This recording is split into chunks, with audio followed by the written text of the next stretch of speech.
Selamat pagi semuanya. Assalamualaikum warahmatullahi wabarakatuh.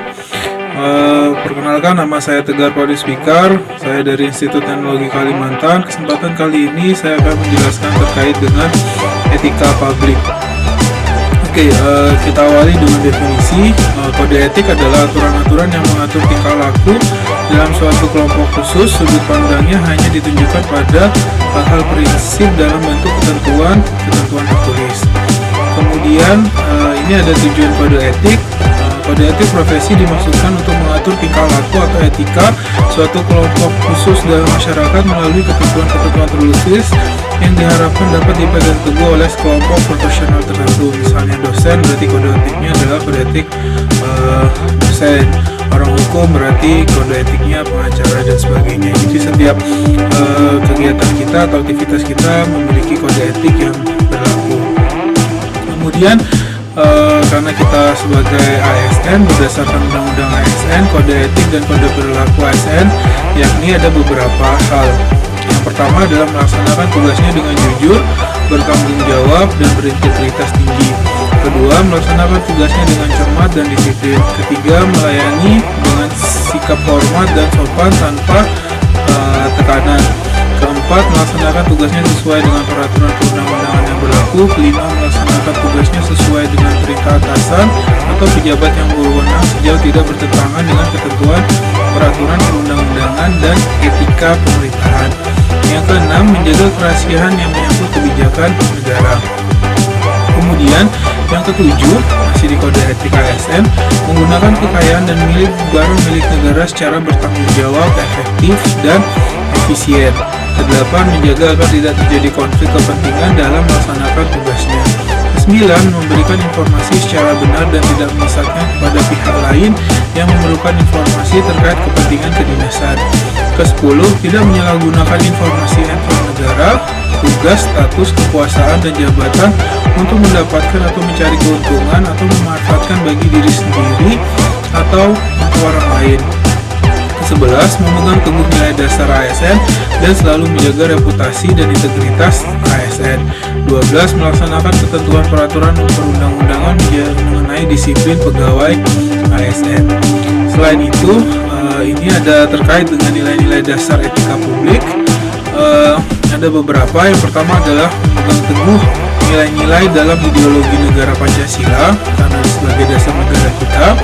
Yang kedua, setia mempertahankan Undang-Undang Dasar Kesatuan Republik Indonesia, ini juga dasar negara kita.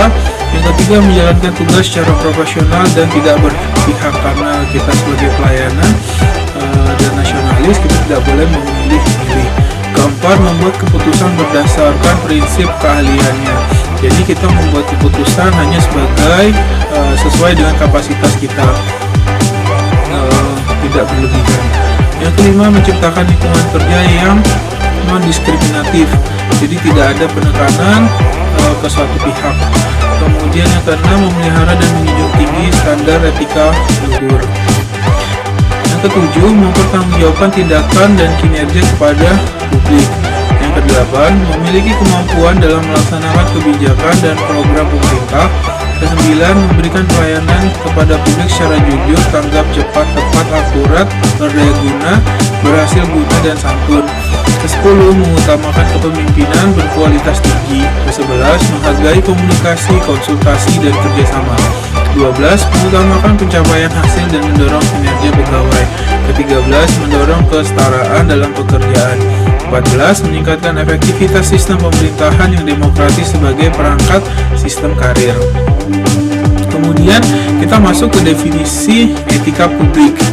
Etika publik merupakan refleksi tentang standar atau norma yang menentukan baik atau buruknya, benar atau salahnya, perilaku, tindakan, dan keputusan untuk mengarahkan kebijakan publik dalam rangka menjalankan tanggung jawab pelayanan publik.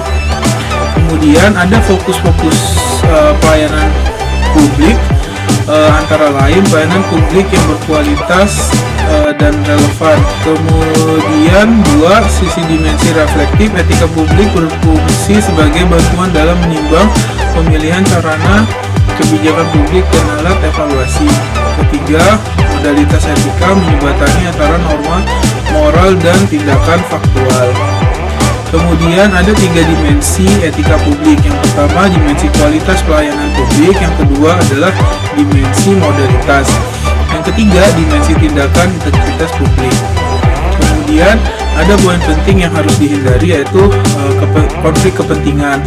Kalau kita lihat definisinya, adalah tercampurnya kepentingan pribadi dengan kepentingan organisasi yang mengakibatkan kurang optimalnya pencapaian tujuan organisasi.